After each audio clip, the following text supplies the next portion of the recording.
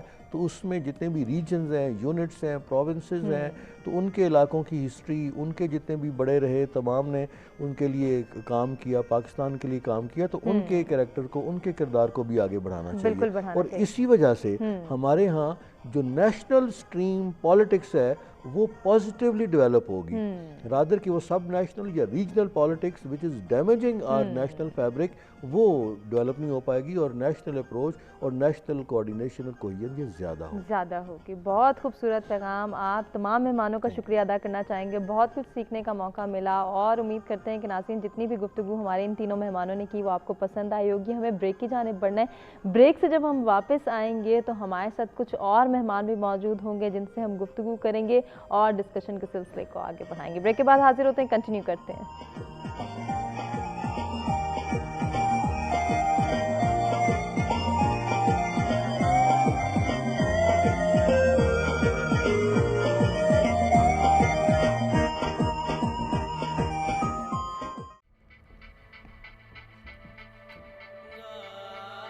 میری جائے، میری پاک سرزمین، میرے پرجوش جذبے، جرتیں اور حوصلے، تیرے لیے، صرف تیرے لیے.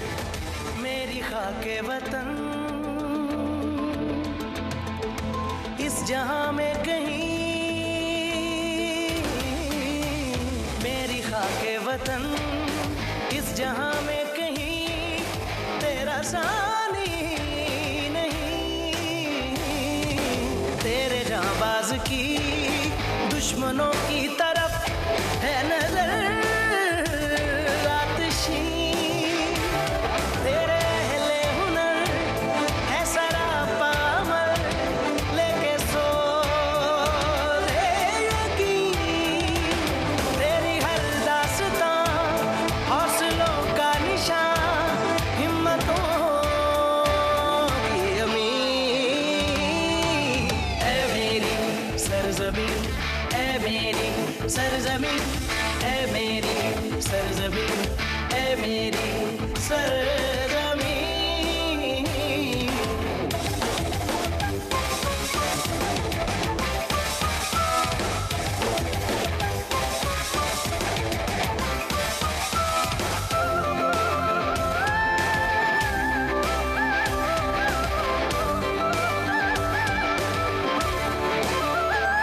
تیری آغوش میں جو جری بھی پلے، تو نے آواز دی سر اٹھا کے چلے. بحر میں خاک پر آسمان کے تلے، عظمتوں کے دیے ان کے خون سے جلے. ان سے فردوس میں بھی اجالے ہوئے، ان کے نقش قدم روشنی میں ڈھلے. ان کے سینوں میں ہے ایمان معجزن، ان کے ماتھے پہ ہے نور فتح مبین. اے میری سرزمین، اے میری سرزمین، اے میری سرزمین، اے میری سرزمین. دا دا نی دا گا دا نی گا دا، دا نی دا